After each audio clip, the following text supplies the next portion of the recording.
Bueno, estamos acá con el analista económico, periodista, escritor, todas esas cosas, Damián Dipache. Bienvenido, Damián. ¿Cómo va, Javier? ¿Cómo Buenas estás? noches. Muy bien. También te quería preguntar, porque el plan económico del gobierno parece venir bien. El que trazó hace un año parece venir bien, pero esta semana, estos últimos 10 días, empezó a hacer como un ruido político. Lo de ficha limpia, lo que pasó con Villarroel, lo que pasó con Cuéllar. El kirchnerismo parece fortalecido con la incorporación de un senador que no tenía. ¿Vos crees que esos ruidos políticos pueden empezar a afectar el rumbo económico de Javier Milei, o crees que el plan es muy sólido y que resiste estos posibles embates, sobre todo en verano, que podrían venir de parte de, como le gusta decir al gobierno, de la casta que no se quiere ir? Los números macro efectivamente le dan solvencia al plan económico, pero uno nunca tiene que subestimar la situación institucional. Y para muestra vale un botón. Septiembre de este año, riesgo país 1.570 puntos. Sí. Tensión entre oposición dialoguista y el oficialismo.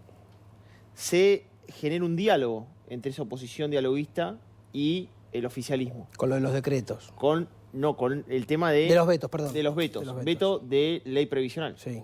Se llega a un acuerdo, riesgo país baja contundentemente. Viene el veto de la ley del presupuesto universitario. Sí. Se genera un acuerdo, baja más contundentemente.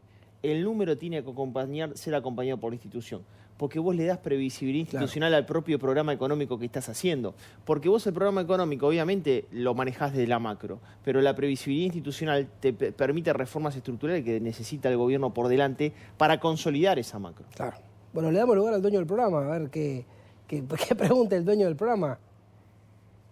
Pero escúchame, ¿vos crees que Milei se aplica tanto al tema de las encuestas o le mete para adelante sin frenar?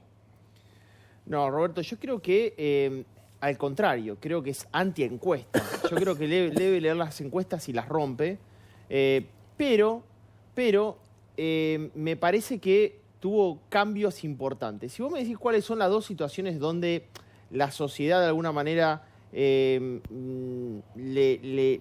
pida a Milei o le solicita un cambio y moderación, hay lugares donde no valen las encuestas, porque no creo que eso lo revierta, que son sus formas, sus modos para expresarse, o quizás ciertos cambios en materia diplomática.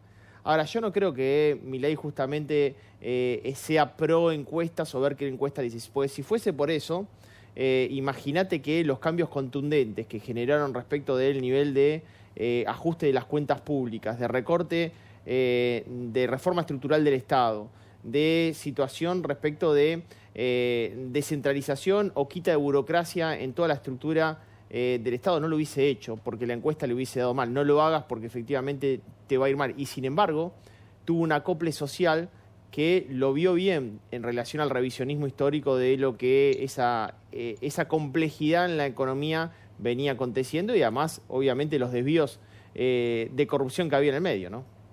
Por eso te lo preguntaba. Me parece que, no sé si él le da tanta pelota a la cuestión de los sondeos públicos, pero bueno, por ahí los ve antes que nosotros.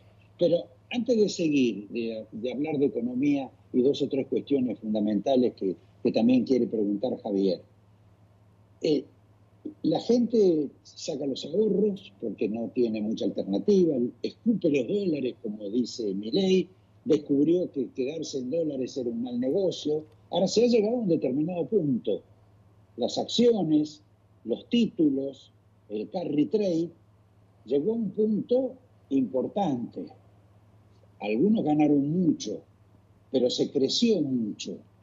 En tu caso, si vos tuvieras ahora que escupir dólares, ¿los escupís comprando títulos públicos? ¿Los escupís comprando acciones? ¿Metiendo otra vez en el carry trade? Mirá lo que pasa con el efecto blanqueo. ¿Dónde fue el blanqueo? Dato de uno de los brokers más importantes del mercado, que es Balance. 50% fue a obligaciones negociables. Que se siguen colocando obligaciones negociables entre el 6 y hasta el 9% en dólares. O sea, las próximas licitaciones, por ejemplo, Telecom está colocando 9% en dólares, en el caso de Pan American Energy está colocando a 6.4% en dólares. Y la realidad es que hay sectores de la economía, Roberto, que por delante tienen un futuro próspero. Petróleo, gas, minería, telecomunicaciones, real estate, para mí son sectores que vienen muy prósperos. El tema es que el argentino, la clase media, escupe los dólares para financiar su capital de trabajo si sos pyme, porque la micro viene muy lenta. Y si sos clase media, para pagar gasto corriente, eso también está sucediendo. Si sos una clase media alta, hubo un cambio fundamental. Hicimos un relevamiento, 3.200 argentinos, y le consultamos, ¿usted qué va a hacer con el aguinaldo?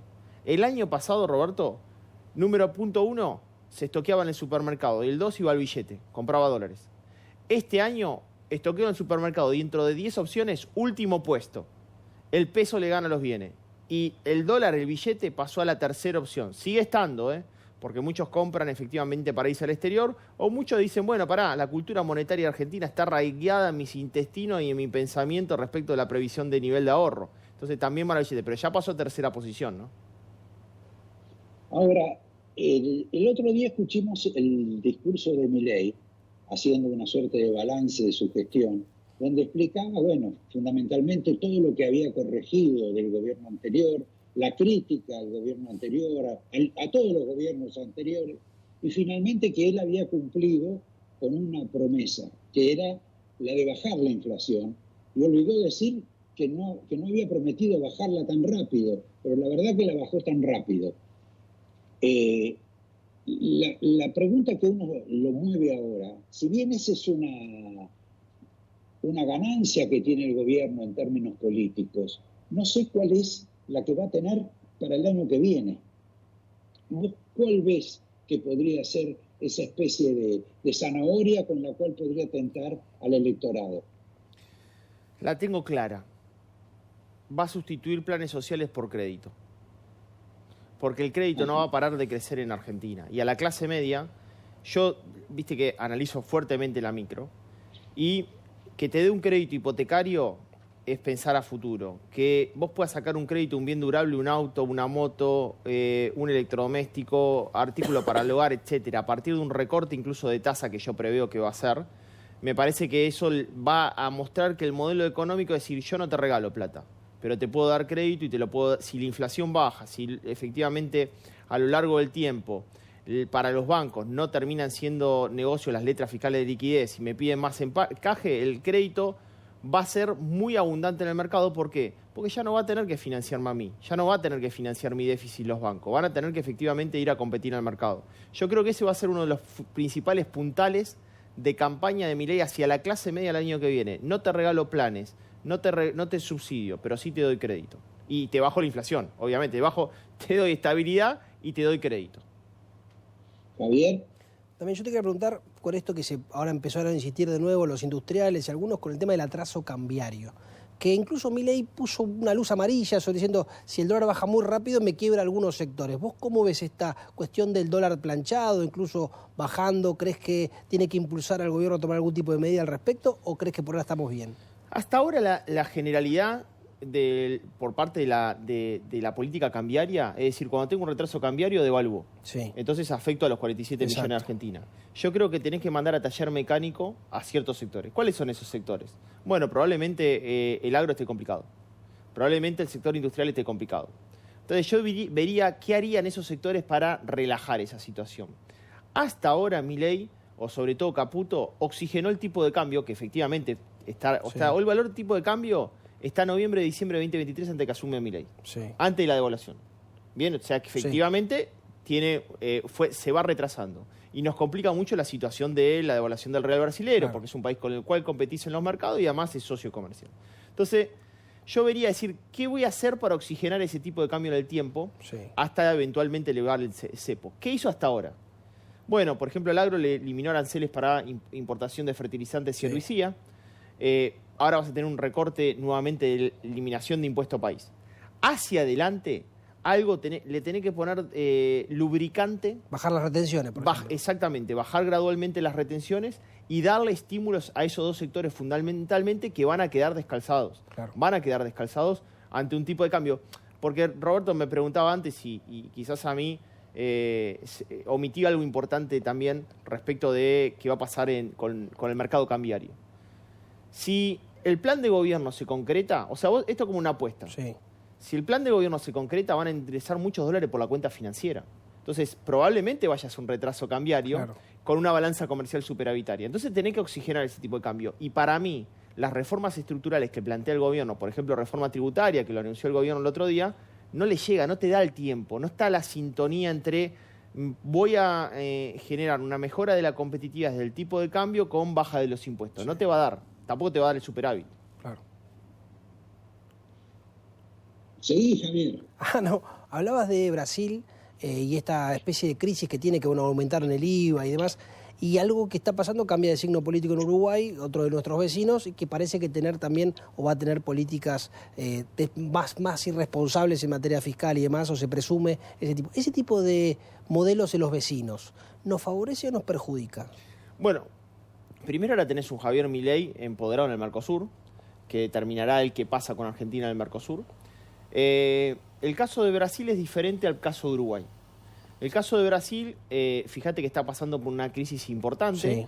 De hecho, tuvo que salir a vender reservas de dólares para que el real no se devalúe más. El premio de la tasa es muy importante. Tenés una inflación del 4,7% y la tasa en Brasil es del 11,5%. A pesar de eso, los brasileños salieron de real producto de la crisis que está atravesando Brasil. Me parece que esa política, previsibilidad de política quizás más populista de izquierda de Lula no va a acompañar a una mejora de su economía. Vamos al caso de Uruguay. Sí. Yo siempre me quedo, y se la voy a hacer a Roberto, la pregunta esta. Y que juguemos al aire en vivo, Roberto, con esta pregunta que yo te voy a hacer a vos. Y si vos sentís esto, hace 5 meses fui a dar una conferencia en Uruguay. ¿Bien? 5 meses, a Montevideo. Sí. Me mostraron esa famosa foto de la calle Pou, Mujica Sanguinetti, derecha, centro izquierda e izquierda pura.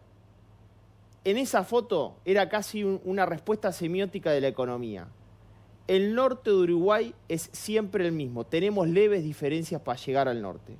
¿Cuánto saltó el riesgo país en Uruguay con centro izquierda? Claro, poco. Nada. Ahora, ¿cuál va a ser el tema, hablando ya de Brasil y de Uruguay? Brasil no solo ha devaluado, con lo cual le crea algún problema con un país como la Argentina, que ha tenido el peso más revaluado de todos los países, sino que Brasil ha aumentado la tasa del IVA creo que el 26%. ¿Eso es una exigencia del Fondo Monetario o es un estrangulamiento total? Bueno, y además en una situación donde, en relación a lo que venía haciendo con su actual ministro de Economía, que efectivamente era una situación de darle previsibilidad fiscal y tributaria a Brasil, bueno, eso tampoco fue visto bien por los mercados, tampoco fue visto bien lo que nosotros llamamos como el impuesto a las ganancias, porque el mínimo no imponible de impuesto a las ganancias quedó planchado en $896. Tengamos en cuenta que Brasil y Argentina ya tienen una experiencia de alta presión tributaria respecto al producto, son los dos países con mayor presión tributaria. La única diferencia entre Brasil y Argentina, que a mí siempre elogié de Brasil, son 2 puntos. Simplificación tributaria, te mato impuestos, pero pagarlos son fácil, no existe percepción de ingreso bruto, impuesto al cheque, claro. Te tomo las ganancias, te tomo el IVA, te tomo la vida y me financio con vos. Y la otra buena que tiene Brasil, que yo creo que hay que imitar, Roberto, a mí me parece que es el tema del régimen simplificado. Un monotributista en Argentina puede facturar hasta $68.000 anuales. En Brasil, hasta $968.000 anuales, casi $1 millón, y recién ahí paga 30% de ganancia. Digo, ¿por qué? Porque eso ha generado que el pequeño emprendedor, si le va bien ante esa musculatura económica, arme una sociedad. Y la fortaleza en la musculatura de las pymes en Brasil es mucho más grande que la fortaleza de las pymes en Argentina. Acá tenemos 4 millones de monotributistas y 620.000 pymes. Algo anda mal porque el monotributista ni el autónomo nunca pudieron subir a una escala empresaria para efectivamente crecer en volumen en el mercado doméstico y ni que hablar en el sector externo, ¿no? Sí, ahora, fíjate vos lo que está por pasar, porque uno ve todo lo... Después vamos a hablar de la Argentina y Trump. Pero le pido al director que se fije, hay un video que tenemos pendiente sobre tanto Pepe Mujica como de un legislador del Frente Amplio.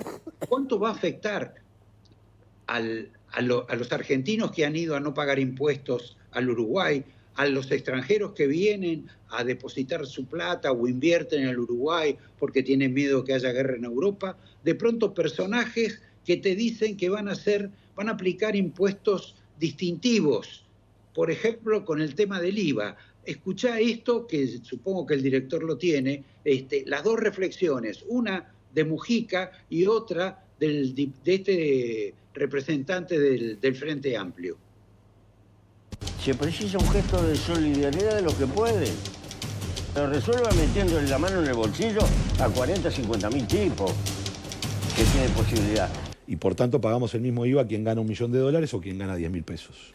Hoy la tecnología permite pensar en un IVA personalizado. Existe en otras partes del mundo, hay buenas experiencias piloto que permiten de alguna manera que ese IVA, ¿verdad?, no sea igual para todos porque pueda medir en algo la capacidad contributiva. Ahora, ¿yo soy tonto o el IVA fue creado justamente para que el mundo, para que los contribuyentes paguen de acuerdo a lo que gastan? Totalmente. No, además, imagínate que el IVA es al consumidor final y generalmente un aumento del IVA es muy regresivo porque lo terminan pagando todo y no solamente los ricos. Un IVA personalizado sería muy loco, no lo escuché nunca. De hecho, en muchos países... Es el nuevo gobierno del Uruguay. Por eso. De hecho, en muchos países, Roberto, tenés IVA no generalizado. Al contrario, lo que sí tenés es discriminación de IVA. ¿Cómo es eso? Que no está mal, es parte de una política tributaria. ¿Cuál es esa discriminación del IVA? Por ejemplo, en países nórdicos consideran que beber alcohol debe tener un mayor nivel de graduación porque quieren desincentivar el uso del alcohol. Entonces le ponen un IVA mucho más, es un IVA muy elevado. Después tenés IVA intermedio. Y en muchos casos la política tributaria incentiva los consumos locales. Por ejemplo, en España tenés IVA reducido del 4%, si bien el IVA general es 21%. Entonces, el IVA, en definitiva, incrementa y desincentiva o desincentiva los consumos en el mercado interno. Ahora, IVA personalizado no lo escuché en mi vida. Yo tampoco, me sorprendió esto. Bueno, sería digamos, una novedad en el mundo, te digo, porque no escuché nunca. Y después, sobre el tema de personalizar el IVA sobre aquellos que emprenden en tecnología, bueno, es como que los luditas le fueron a cobrar un IVA a aquellos que eran entre artesanos y los que construían las máquinas. Le cobrabas el IVA al que construía la máquina y no a los artesanos. Sería muy loco, ¿no? Parece decimonónico eso. Sí, bueno, ahora saltemos a Estados Unidos. Milei está bárbaro con Trump. Trump lo invita a la Asunción, lo invita como amigo, ni siquiera lo invitó a Macri, que era su amigo antes, y le hizo algunos favores Trump. Pero bueno, con Milei tiene un amor especial, etcétera. Pero Trump quiere bajar el precio del petróleo y lo va a bajar, porque generalmente también Trump cumple con lo que dice. Trump no sé qué va a hacer con el tema de su propio mercado. En general va a funcionar con un sistema de aranceles todavía más estricto que el que tiene ahora. En ese funcionamiento, por más amigos que Milei sea de Trump, ¿de qué le sirve a la Argentina o a la economía argentina la llegada de ese equipo? Vamos a jugar al TEC. Vamos a jugar al TEC con los televidentes. Se viene un mundo complejo desde lo comercial. La semana pasada, hace 10 días, el bloque BRICS anunció BRICPay, que es una nueva moneda que tendría el bloque, tipo blockchain, centralizada, no descentralizada, para debilitar al dólar. O sea que todas las operaciones, Brasil, Rusia, India, Sudáfrica, pasarían efectivamente por una moneda propia para debilitar al dólar, hacer transacciones con su propia moneda. Trump, que salió a decir, si ustedes hacen eso, se van a perder de venderle la economía más maravillosa del mundo. Si eso sucede, y además está China, obviamente, de por medio, probablemente Trump ponga aranceles a esos países. Bueno, por ahí puede ser una oportunidad comercial para Argentina. Pensalo desde ese lugar, que ponga tanto proteccionismo al mundo donde necesite efectivamente, por ejemplo, alimentos o agroalimentos y Argentina tenga una oportunidad de pensar esa vía. El mundo se viene para jugar al TEC, Roberto. Y también pienso en esa reunión... Qué antiguo que sos, Damián. Sí, viste, me volví ochentoso, pero también pienso en esa reunión de Javier Milei con Xi Jinping en marzo. ¿Por qué? Porque China sigue siendo el segundo socio comercial Y por otra parte, también tenés una ayudita de la cuenta financiera, porque si te portás bien con Xi Jinping y el tipo está conforme, te llevas 5.000 millones de dólares de swap. Entonces, Sí. el TEC creo que Javier Milei lo comienza a jugar bien, porque ya no es tan socialista China. Es un socialismo de mercado, es un capitalismo para dialogar. Y está muy bien que lo haga, porque es pragmático. ¿Vos querías preguntar, Javier? Yo una cortita con una objeción que hizo Cristina al modelo de Milei, que dijo, este modelo de Milei es en el que ganan solo los financieros y no ganan los que producen. ¿Qué se le responde a esa objeción que plantea Cristina y un cierto sector de la sociedad? Bueno, que efectivamente los rendimientos financieros este año fueron bestiales. Argentina es el principal país del mundo de rendimiento financiero este año.